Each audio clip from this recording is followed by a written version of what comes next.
TV. I'm Chijoke Ochubili, host of Bills TV. And I want to welcome everybody to Bills TV, where today we're going to be talking about the big game analysis between Manchester City and Manchester United at the Etihad Stadium in what promises to be one of the most intense Manchester derby, because there are a lot on the line concerning this particular game, whereby City are actually chasing the title, a back-to-back title against Liverpool, while Manchester United are struggling hard to make sure that they clinch a top 4 spot come May.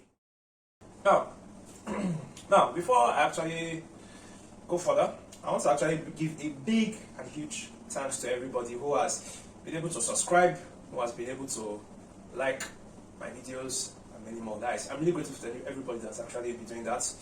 Last video, the channel had over 90 views for last video. I was amazed, you know. I'm just starting out, it's something I'm not used to, but here I am, over 90 views, and I'm really grateful to everybody that has watched it. I'm also grateful for everybody that has subscribed. The channel has over 40 subscribers right now, which is something I'm really, really grateful for. I also want to say thank you once more to everybody. Please keep liking my videos, keep sharing my videos, and keep coming to watch my content. I'm really grateful. This is something that has been so precious to me, so wonderful to me, and I want to say thank you for taking the opportunity to watch my clips concerning football analysis and many more related to the Premier League and the Champions League. Thank you. Now we're going to be talking about the starting lineup. I actually see this match being quite intense, because there's a lot on the line. Manchester City are really in trouble right now. The points gap between they and Liverpool is just 6 points. If I recall, 6 points. But Liverpool have a game in hand. If Liverpool win that game in hand, it goes back. If they win that game in hand after this weekend's match, they win this weekend's match against West Ham, and they win their game in hand, which is against Arsenal at the Emirates Stadium, and City win this match, they go back to 3 points behind Manchester City.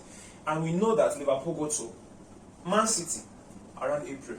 So that is going to really be a crucial game in the title race. So right now, City cannot manage or even think of dropping points against Manchester United in this derby. While on the other hand, Manchester United are in an embroiled race for top 4. They are 4th on the log currently, but teams chasing them, or rather teams behind them, West Ham, Arsenal, Spurs. Arsenal and Spurs have outstanding games that they can actually, like, if they win their games, the outstanding games, they could actually overturn Man United on the log. Why West Ham, they just need to keep winning because they don't have outstanding games. So Man United cannot afford to lose this game. They need to win it because their rivals are in a way starting to pick form. Spurs is a bit shaky, but Arsenal, they know how to grind that result. So they need this game. They need this game a lot, Manchester United. So relating to the starting lineup, concerning Manchester United, I'm going to start with the away side. I think, you know, the way people, we always have to start with them being, you know, first in line. Manchester United, I actually think that Man United are going to start in a 4-2-3-1 formation, whereby in goal we're going to have David De Gea. Right back, on this particular game, I think we're going to start Roman Bissaka due to his excellent 1v1 defending. Then over here in centre back, my mind is telling me that Harry Maguire and Varane will start, but you know, Ragnick is always known to actually, you know, in a way switch a lot of things in his lineup. So my mind is telling me Maguire and Varane, but I think there's going to be actually room for Ragnick to actually say, okay, he starts starting Maguire, he starts Lindelof alongside Varane. When Lindelof has partnered for him, they put a bit solid. Left back, he's going to start with Luke Shaw. Though I like Telles a bit, but I think he'll start with Shaw. Central midfield, Paul Pogba, Fred doing the dirty job around Paul Pogba. Though we expect Paul Pogba to actually have, you know, some dynamism in midfield in this game. Then the 3 wise men behind the main striker. We know that the person that's going to start in number 10 position is going to be Fernandes. But who are going to be the wingers? My money is on Jordan Sancho starting on the left, while on the right, I think, due to he needs space in this match, and I think Man United are going to actually attack City's wings a lot, he's going to start Elanga and bench Marcus Rashford. I have a feeling he's going to start Elanga instead of Rashford in this game. Then up front, we have probably one of the world's, or rather, probably the best finisher in the world, if you ask me. Forget that he's 37. Cristiano Ronaldo, aka CR7. Now, for Man City, I think they're going to start with a 4-3-3. Or rather, that's the expected formation of Pep Guardiola's side. a 4-3-3, whereby in goal, Ederson is going to start. Right back, I think it's going to be John Stones. I think Pep Guardiola is going to come into this game feeling a bit pragmatic, based on it's a tough game and it's a derby. So he's going to start with John Stones on right back, then Ruben Diaz, Laporte, then left back is going to be Cancelo. Then in midfield, I think he has actually, whenever City has started, Kevin De Bruyne, Rodri, and Gundogan, they look solid in midfield. So I think this three will keep their places. Now, it's the forward line that is always confusing. Pep Guardiola is always known to always, mix things up in his forward line. In his forward line, let's see. I think he's going to start Riyad Mahrez on the right. He's going to start Mahrez on the right. Then, these two is going to be switched between Bernardo Silva here. Pep always starts Bernardo Silva in big games. You can check it. He always starts with Bernardo Silva in big games, especially games that are crunch. The Liverpools, the derbies against Manchester United, he starts Bernardo Silva. And even the Chelsea games, he starts Bernardo Silva. He's workaholic man, the man that has the legs to move. So he always starts Bernardo Silva in big and crunchy games. While Phil Foden will be on the left. I don't see Raheem Sterling starting this particular game. I think it's going to be Riyad Mahrez, Bernardo Silva as the first line, Phil Foden on the left, who can also switch with Bernardo Silva. So it's going to be Manchester United 4-3-1 against Manchester City's 4-3-3. Boom! Oh yeah. We're going to be talking about what Manchester City are going to do with the ball. That is the phase of the game whereby they are with the ball. What do we expect from Manchester City when they are with the ball? Now, in this game, the first obvious occurrence we're going to expect in this game for Manchester City is this. Number one, City always dominates at home against teams. They are the best team when it comes to domination in the Premier League. So, in the league alone, Manchester City dominates the opposition third, that is the opposition's field. They are number one, whereby they have a total percentage of 39. The total percentage of 39%, where they dominate the opponent's half. So, what Manchester United should expect in this game is this. Manchester City are going to set camp in their own half, that is the Manchester United half, and are going to dominate play. Upon dominating play, one thing Manchester United should be wary about when City, especially from the build-up phase, is this. Manchester City always know how to set camp in an inverted pyramid formation. The inverted pyramid formation is one of football's earliest formations, whereby we see Man City actually setting this front three, say, like this. Then we have Kevin De Bruyne over here. Then, in some cases, depending, because if Gundogan starts, I don't expect that this will happen a lot, but Gundogan will actually be around here.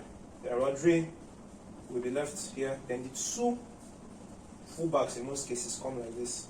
So what you have here is a 2-3-5 formation, which is simply what they call the inverted pyramid. If you look at it, it looks like a pyramid. Everybody straight, it looks like a pyramid. The inverted pyramid. One of football, or rather football's earliest formation. The inverted pyramid. So, when City sets camp in your own half, this is what you are meant to expect. Whereby each man in the Man United out corridor has a 1v1 situation. Then the centre backs have a 2v1 situation. The opposition centre backs have 2v1 opposite, that is duels. 2v1, 2v1, 1v1, 1v1. That's what I would expect. And this man over here called Cancelo is always going to be the man whipping impulse. So, Man United should be ready for a long day battling against it, because they're going to set camp in here. I'm very sure that even in some situations, Manchester are going to actually have their defense line instead of the midfield that deep. Their midfield could be like this, and the defense line could be here, thereby creating a high line. So, Man United should be wary of this. They need to know how to soak up the pressure in this game. Now, when City are with the ball, City in this game should be very forward in nature in this game. How do I mean by when I say City should be forward in this game? City are known for what? Tactical fouls. Now, What do they mean by tactical fouls? You perform fouls that actually affect your position in the build-up play, or rather maybe in a counter. Now, in this game, what I expect from City when they are with the ball is this: Manchester City should invite pressure on their players. Why am I saying this? When they are with the ball, they should actually look for a way to frustrate United players by holding possession a lot, that they win fouls against their opponents. The opponents of today, Manchester United, they are not very, very disciplined in the league. I think they are one of the most ill-disciplined teams in the league this year. They've had a total of 55 yellow cards and 2 red cards in the league. That is a total of 55 plus 2, that is 57 cards alone in this league. Alone in this season in the league. That is the 4th highest in the league. That shows you a sign of ill-discipline from the Man United team. And in such situation, Man United, in most games, they average 10.4 fouls per 90 minutes. Meaning, they foul their opponents 10.4 times in a game, in an EPL game, which is quite high. While in games, in games, Man United accumulate 2.0 cards per game, meaning that for every match Man United play, they average two cards in a game, which is a bit high. It's a bit high because it shows that means in your game alone, you tackle a lot, and in your tackling, you also give away fouls. Manchester City should actually take advantage of this, especially when we consider that in this season alone, out of the teams that have scored from set pieces, according to who scored, Manchester City are second with 12 goals coming from set pieces.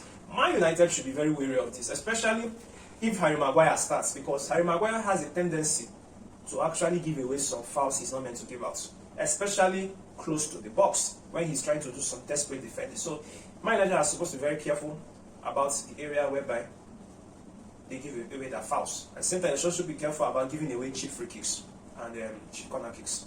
They have to be very careful because this is something that I think Manchester City can take advantage of when they are with the ball. Third action that Manchester City should take advantage of when they are with the ball. Manchester City should always take advantage of the Manchester United left. Being that Manchester United left is actually their strongest points of attack. That is their strong attacking zone. In the league alone this season, according to who scored, Manchester United have had a total of 41 of their attacks being generated on the left. That is a lot of attacking. That is a lot of attacking percentage. Man United attack on the left zone, while on the right zone, Man United attack 39 times. So we know that Man United, they're a team that attacks from the wing, while the middle is just 29%. It's still okay, but it shows that they attack on the left a lot, especially with their fullback, either in one of Luke Shaw or Alex Telles, in one of them. So if they are attacking with their left midfielder, Luis and Sancho, and they're expecting their fullback to give him support in terms of being an overlap, thereby causing an overload, who protects here? That is where Man United should be very wary of, and this is what I think Man City should take advantage of. Because once ever Man United attack on the left, the fullback is always moving forward. But on the right over here, it's just mainly the right winger that does attacks, but the right fullback actually stays a bit around this side or maybe close to the centre backs to make sure the vigilant block still has 3 men around to handle a counter attack. So the Man United are attacking on the left. Manchester City should have men ready to collect the ball, and they should spring in a counter attack on the left, then penetrate in through the middle and score. So Manchester City should be very, very, very, very, very, very interested in this when attacking the Man United left, as it's going to be a very, very, very good zone to actually generate attacking plays. Now I'm going to talk about Manchester City. I'm going to talk about Manchester City without the ball. Manchester City without the ball, that is, how are they in the defensive stage? Because when you're with the ball, you're in an attacking phase, or rather you're making a transition from defense to attack. But when you're without the ball, transition from attack to defense. So, Manchester City without the ball. Now, Manchester City without the ball, number one thing they should be wary of. Manchester United are a very good counter-attacking side. We've known this right from Ole Gunnar Solskjaer. Not even Ole Gunnar Solskjaer, even when Mourinho was manager there. In that number one and only good season he had in the league, which was the 2017-18 season where Man United finished second. Man United are known to be very good in counter-attack. In short, for this season alone, Man United are second in terms of number of goals scored from counter-attacks. They've scored 4 goals from counter-attacks. They are ranked second in that. So Manchester City should be wary of this. This is a counter-attacking team. They need to be wary, especially with the kind of white players that Man United have in Jadon Sancho and Marcus Rashford and Elanga. Though I expect Elanga and Rashford to start, Elanga and Sancho to start in this game, strictly because both players are pacey at the same time. Both players are very good in attack, in terms of counter-attack. Because when we saw the Atletico goal, we saw how good Elanga's goal was, the way he attacked it, counter-attack and everything, the way he scored it. Jadon Sancho, his days in Dortmund, he was very good in terms of counter-attack, and he was also a very good person when it comes to pressing. I expect him and John Stones' duel to be quite interesting and fascinating in this game. So, Manchester City without the ball, they need to be wary of Manchester United's counter-attack. They need to make sure that they have a good block, because when they played against Tottenham Hotspur, whereby they lost 3-2 at the Etihad, it shocked the entire EPL. Antonio Conte made sure that his counter-attack always generated from the wing.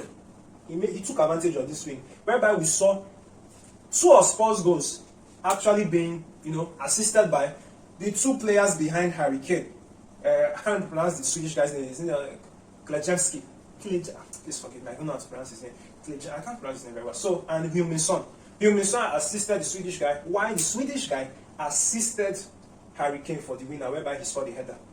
Both goals were generated from the wing because Spurs were very good and prudent in their counter-attack. Man United should take this as an advantage when playing against City. City should actually make a good enough vigilant block. That's why I think John Stones is going to start in this game, because John Stones is a centre-back. So when I say Cancelo moves forward, we see John Stones over here. He forms a back 3.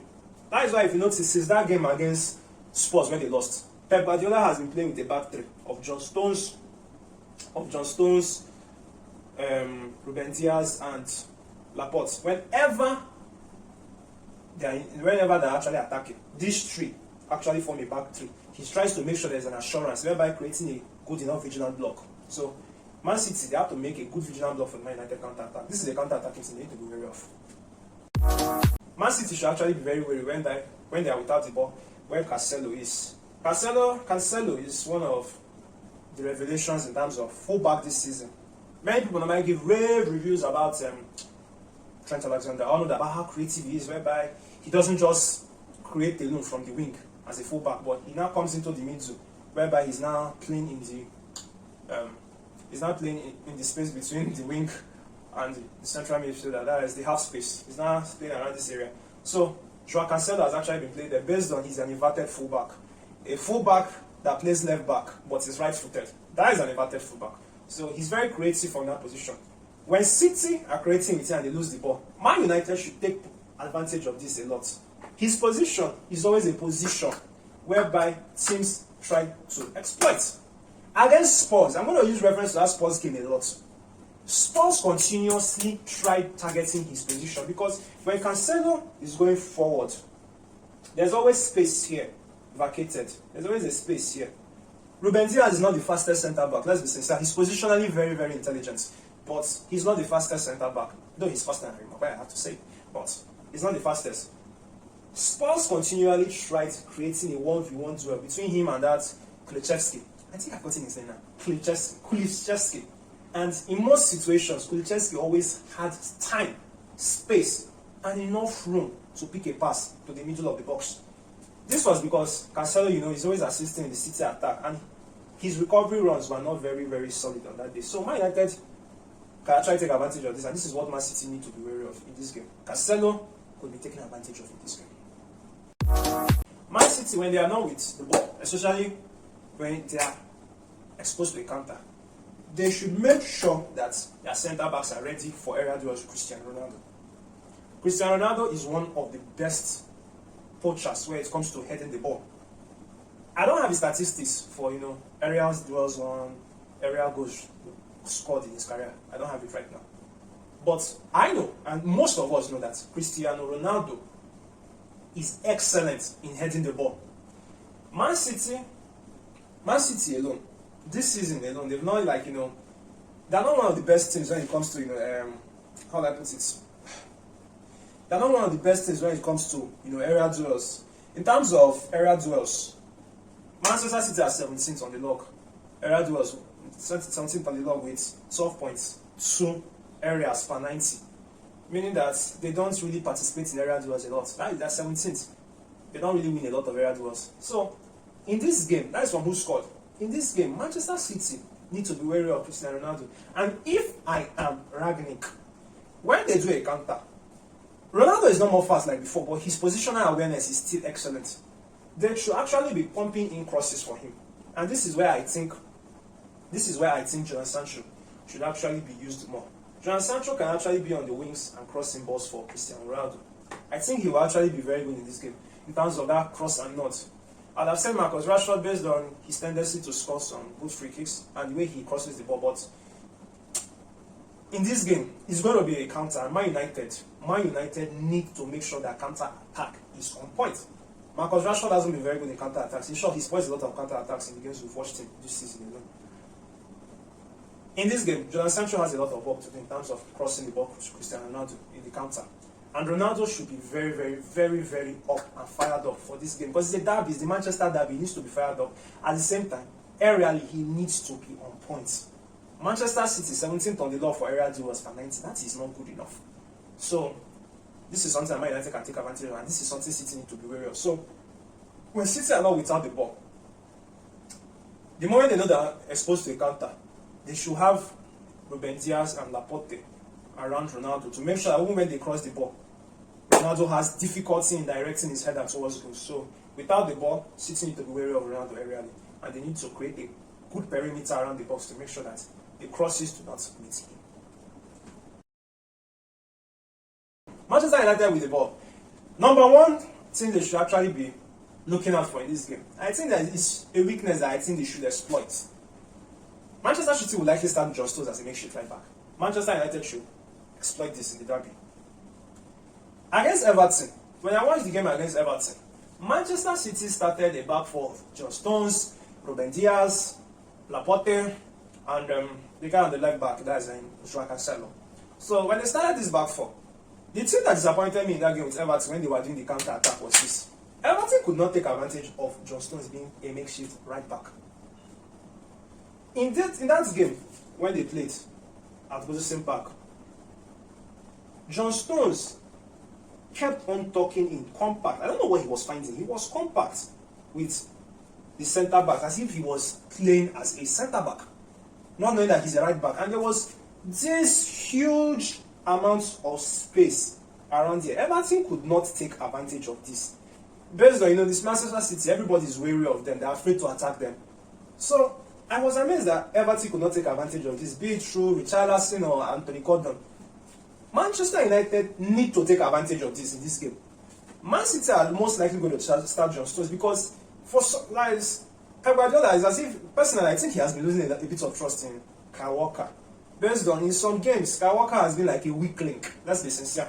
He has been like a weak link in some goals considered against City. The game against Spurs was the final straw because Harry Kane had enough room to come in and head, and it was from Kyle Walker's angle that Harry Kane came in and scored the goal. And a lot of people were very angry with Kyle Walker. Since that game, he hasn't started again in the Premier League. Now, in this game, if John Stones starts, which I think he's going to start, Man United need to make sure that this man, Jadon Sancho, has a good 1v1 duel with him. John Stones is going to tuck in a lot to create a compact middle. If Jadon Sancho goes in here with the ball, imagine that he's coming in from the angle, the left. And you know that Jadon Sancho, I think he's right-footed, if I'm correct. He's right-footed. Now imagine a right-footed Jadon Sancho taking a shot. That is, inside forward taking a shot from the left. There's any tendency he's going to score a goal. Or in some situations, based on he's a makeshift right back, he could get the better of him. So, Man United should actually take advantage of this. Start John Stones on the left. In short, don't start Marcus Rashford. Start Jadon Sancho on that left. Even if you start Elanga, start Jadon Sancho on the left. He's going to take advantage of John Stones if he starts. So, United should actually take this as a point of action when they are playing against you. Like I explained earlier with Man City without the ball. Second point that Man United will take advantage of is this. Manchester City are not very good aerially this season. They've not been solid aerially. 17. So, oh, sorry, I also have to look at my information box. That 19th, not even 17. That 19th for area duels, according to who scored. It's 19th. Man United should be crossing a lot of balls into this box. That is one thing that Antonio Conte exposed in the game against City at the Etihad when Spurs played them. He kept on crossing the ball. It was more of cross, and City could not handle it. They are not used to being threatened aerially. Man United have the most gifted goal poacher aerially in Cristiano Ronaldo. They should be hammering those crosses into that box when they play against City. In this game, I expect Man United to aerially attack City, especially from corner kicks. They should take advantage of corner kicks. Because I want to use reference to the game against the game between Atletico Madrid and Juventus, whereby Cristiano Ronaldo scored a hat-trick against Atletico Madrid in the 2018-19 Champions League season. Cristiano Ronaldo kept on attacking the ball. He kept on attacking the ball aerially. That is, it was as if Allegri just made sure it was just going to be an area game. And what did he do? He made sure that Benedetti was always on the right, doing what? Crossing the balls in. 2 of those crosses made sure that Cristiano Ronaldo scored 2 area goals in that match. This is something that this guy is made for. Rangnick should make sure that Cristiano Ronaldo is actually receiving the ball aerially. Don't even pass to him on the ground, because if you pass to him on the ground, Manchester City will surely take advantage of it. They have centre backs who are very good at mopping up. In Diaz is very good at mopping up. So attack them aerially, cross the ball a lot in, especially from this side of it. When you just reach the top, your final third, make sure you cross the ball in. So aerially, Man United, when they are with the ball, the moment they are close to the box, cross, Ronaldo will make sure that he at least attacks the ball. He is a poacher in the air. You are supposed to take advantage of this. The third thing when Man United are with the ball is this. Man United should make sure that they exploit City's absolute dominance of their play against the opposition at the Etihad. When Manchester City play at home, their own half, when they are with the ball, their own half is always free. Whereby, in terms of which area do they dominate a lot, Man City have 19% of domination in their half when they are playing in home games. That is according to who scored. Home games. Meaning that they are always with the ball, they are always in possession. Man United should actually know how to do this. Man United should actually know how to soak up pressure. In this game, I expect United to be very, very good at soaking up pressure. In games that involve soaking pressure, that is actually the period they actually see Harry Maguire playing very well, because he will dominate aerially. At the same time, there are a lot of bodies everywhere, so they are compact and the opposition cannot easily score them. Now, if City are 19% dominant in their half when they are with the ball, based on they actually start that inverted pyramid formation of 2-3-5. When United are compact and they regain possession, they want to transition from defense to attack, they should know that Manchester City have 2 centre backs that are okay. They have centre backs in Ruben Diaz and Laporte, who are actually good on the race. Based on this is Ruben Diaz, this is Laporte. Then we know that Cancelo is over here. And depending on how they use John Stones, but in most cases, this is how it is. The moment United regain possession, the first thing they should always do is this. They should find a way to involve these 2 players. Thereby, when they regain possession, the ball needs to be passed to either of them. Thereby, these 2 centre backs, they will actually be forced to make a decision. And when you force a defender to make a decision in this situation, it is very good for you. You either force the defender to come and meet him, or he stays with his man and holds a position till reinforcements can come in. So whenever Man United win possession, whereby City are dominating play, the first thing is to find this man or this man to start a counter attack. And Bruno Fernandes needs to be around the middle to assist the counter attack with the striker in front of him. Whenever City are dominant, what likely happens is they leave a lot of space behind, because they are very good at retaining possession. They leave a lot of space behind, and when they lose the possession, you have to be very fast in how you are going to move your ball, how you are going to move the ball, how you are going to attack. You have to be fast and carry it out wide like what Spurs did. The moment they got possession, like when City lost possession against Spurs, immediately Kulusevski drives the ball forward, crosses the ball, Harry Kane is already attacking it. This is exactly what Man United need. They need to know how to suck up pressure at the Etihad. Invite City to the extent that their D-line is so high that they almost sent camp in the Man United half.